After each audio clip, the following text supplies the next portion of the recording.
ಬ್ರೇಕ್ನ ನಂತರ ಮತ್ತೆ ಸ್ವಾಗತ. ರಾತ್ರೋರಾತ್ರಿ ತುಮಕೂರಿನಲ್ಲಿ ಜೆಸಿಬಿಗಳ ಘರ್ಜನೆ. ಇದಕ್ಕೆ ಸಂಬಂಧಪಟ್ಟಂತ ಬ್ರೇಕಿಂಗ್ ಬರ್ತಾ ಇದೆ, ನೋಡ್ಕೊಂಡು ಬರೋಣ.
ರಾತ್ರೋರಾತ್ರಿ ತುಮಕೂರಿನಲ್ಲಿ ಜೆಸಿಬಿಗಳು ಘರ್ಜನೆಯನ್ನ ಮಾಡಿದ್ದಾವೆ. ಶೆಡ್ಗಳನ್ನ ಪಾಲಿಕೆ ಅಧಿಕಾರಿಗಳು ನೆಲಸಮಗೊಳಿಸಿದ್ದಾರೆ. ತುಮಕೂರಿನ ಎಸ್ಎಸ್ಐಟಿ ಕಾಲೇಜ್ ಬಳಿ ಈ ಘಟನೆ ನಡೆದಿದೆ.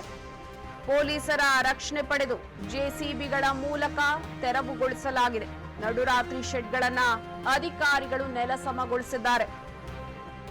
ಪಾಲಿಕೆ ಅಧಿಕಾರಿಗಳು ಪೊಲೀಸರ ನೇತೃತ್ವದಲ್ಲಿ ಈ ಶೆಡ್ಗಳನ್ನ ಧ್ವಂಸ ಮಾಡಲಾಗಿದೆ. ನೋಟಿಸ್ ನೀಡದೆ ಶೆಡ್ಗಳನ್ನ ಅಧಿಕಾರಿಗಳು ಧ್ವಂಸಗೊಳಿಸಿದ್ದಾರೆ. ಸತೀಶ್ ಹಾಗೂ ಇತರರಿಗೆ ಸೇರಿದ ಜಾಗವನ್ನ ಇದೀಗ ಧ್ವಂಸ ಮಾಡಲಾಗಿದೆ. ಮನೆಯಲ್ಲಿದ್ದವರನ್ನ ಹೊರಗೆ ತಳ್ಳಿ ಶೆಡ್ ಅನ್ನ ತೆರವು ಮಾಡಲಾಗಿದೆ. ತಿಲಕ್ ಪಾರ್ಕ್ ಪೊಲೀಸ್ ಠಾಣಾ ವ್ಯಾಪ್ತಿಯಲ್ಲಿ ಈ ಘಟನೆ ನಡೆದಿರುವಂತದ್ದು. ತುಮಕೂರಿನ ತಿಲಕ್ ಪಾರ್ಕ್ ಪೊಲೀಸ್ ಠಾಣಾ ವ್ಯಾಪ್ತಿಯಲ್ಲಿ ಶೆಡ್ಗಳನ್ನ ತೆರವು ಮಾಡಲಾಗಿದೆ. ರಾತ್ರೋರಾತ್ರಿ ತುಮಕೂರಿನಲ್ಲಿ ಜೆಸಿಬಿಗಳು ಗರ್ಜಿಸಿದಾವೆ. ನಾವು ಕೂಡ ದೃಶ್ಯದಲ್ಲಿ ಗಮನಿಸ್ತಾ ಇರಬಹುದು ಯಾವ ರೀತಿಯಾಗಿ ಶೆಡ್ಗಳನ್ನ ನೆಲಸಮಗೊಳಿಸಲಾಗಿದೆ ಅಂತ. ರಾತ್ರೋರಾತ್ರಿ ಜೆಸಿಬಿಗಳು ಪೊಲೀಸರ ಒಂದು ಹೆಲ್ಪ್ನಿಂದ ರಕ್ಷಣೆಯನ್ನ ಪಡೆದು ಜೆಸಿಬಿಗಳ ಮೂಲಕ ಶೆಡ್ಗಳನ್ನ ತೆರವುಗೊಳಿಸಿದ್ದಾರೆ.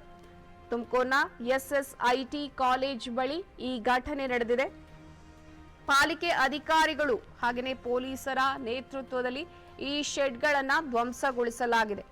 ಇದರಲ್ಲೂ ಪ್ರಮುಖವಾಗಿ ನೋಟಿಸ್ ಅನ್ನ ಇಲ್ಲಿ ಕೊಟ್ಟಿರಲಿಲ್ಲ, ನೋಟಿಸ್ ಅನ್ನ ನೀಡಿರಲಿಲ್ಲ. ಯಾವುದೇ ಮಾಹಿತಿ ಇಲ್ಲದೆ ರಾತ್ರೋರಾತ್ರಿ ಶೆಡ್ಗಳನ್ನ ಧ್ವಂಸ ಮಾಡಲಾಗಿದೆ ಅಂತ ಇದೀಗ ಸತೀಶ್ ಹಾಗೂ ಇತರರು ಒಂದು ವಿಚಾರವನ್ನ ತಿಳಿಸಿದ್ದಾರೆ. ಯಾವುದೇ ಮಾಹಿತಿ ನಮಗೆ ಲಭ್ಯ ಇರಲಿಲ್ಲ ಅನ್ನುವಂತಹ ಬೇಸರವನ್ನ ಅವರು ಹೊರಹಾಕಿದ್ದಾರೆ. ಮನೆಯಲ್ಲಿದ್ದವರನ್ನ ಹೊರಗೆ ತಳ್ಳಿ ಶೆಡ್ ಅನ್ನ ತೆರವುಗೊಳಿಸಲಾಗಿದೆ. ತಿಲಕ್ ಪಾರ್ಕ್ ಪೊಲೀಸ್ ಠಾಣಾ ವ್ಯಾಪ್ತಿಯಲ್ಲಿ ಈ ಘಟನೆ ನಡೆದಿದೆ.